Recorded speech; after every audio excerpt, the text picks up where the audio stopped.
I'm the 13th Wolfman. This is the people over at VCI Entertainment were nice enough to send over the Creepy Creature double feature. This has the Crawling Hand and the Slime People.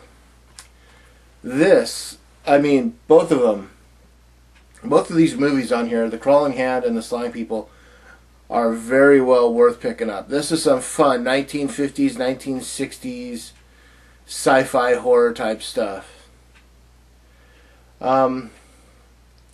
In the Slime People, you know, they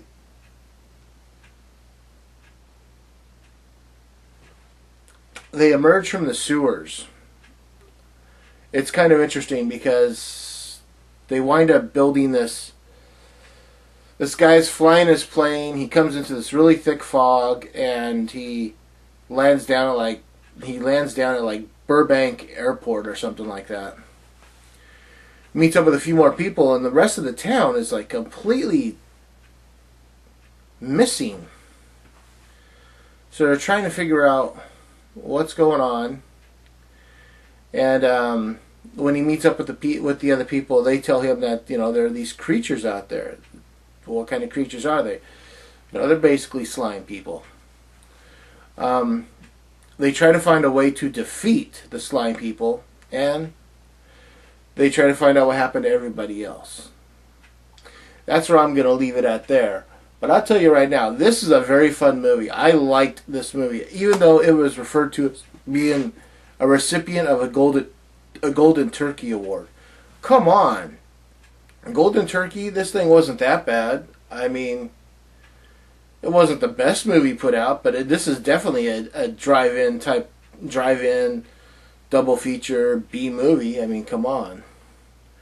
It is 70 minutes long, and it has Robert Hutton, Les Tremayne, Robert Burton, Susan Hart, William Boyce, and it's directed by Robert Hutton. It has an audio interview with Susan Weaver, which is kind of cool. I love the covers. Look at that. Look at all that artwork there. It almost looks too busy, but it's not. Yeah, so for the Slime People, I'd give the Slime People like 2.5 chainsaws out of 4. I mean, it's not a terrible movie. It's not the greatest movie. It is what it is. It's a 1950s, 60s creature feature movie, you know. I mean, you can only do so much with that. Next, you got the Crawling Hand. And in the Crawling Hand, we have Peter Breck, Kent Taylor, Rod Lauren, Alan Hale, Allison Hayes, and it's directed by Herbert Strock.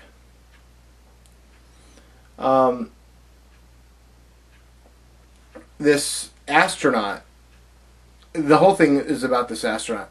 He winds up going into space, and when he comes back, he goes through some kind of electrical storm, which they say he didn't survive.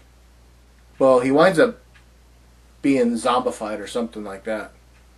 They don't really say what it is. But they find part of his body, and then the part that's missing is his hand. Well, his hand's crawling all over town, killing people. That's a cool idea. I really dug the Crawling Hand. Yeah.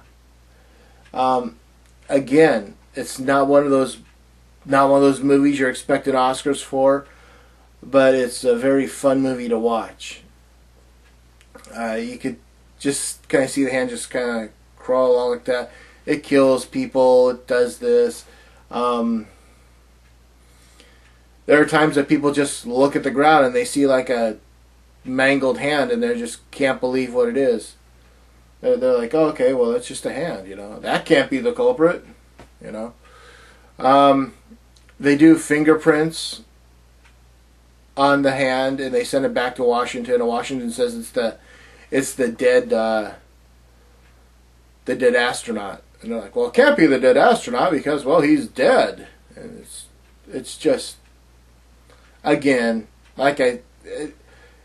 that's the kind of dialogue you're getting, and it's just kind of funny to watch. I enjoyed it. I would give this 2 3/4 chainsaws out of 4. just if it was just, it's better. It'd be a 3 chainsaw movie, but it's 2 3/4. VCI did a good job. Both these movies look just spectacular. You know, there's parts where you'll see like a few scratches on it, but other than that, the picture is clear. You know, there are no jump cuts. It's just an overall well done presentation. I will leave the link to VCI below. You guys can go there and check it out and see what else they have. This is 2 of them. They have this is volume 2. They have a volume 2 and a volume 1. But yeah, so I can't say enough. I really enjoyed both these movies, and Alan Hale. It's cool because Alan Hale is in The Crawling Hand, so you get to see Alan Hale before Gilligan's Island. You know, so that's kind of cool. Other than that, you know, I don't really have a whole lot more to say about these. They look good. They're well done. You know, here's the artwork. It looks just like the cover art, which is kind of cool. But yeah, like I said, I'll leave the link to this stuff, to VCI Entertainment below. I'm the 13th Wolfman. I'm on the prowl.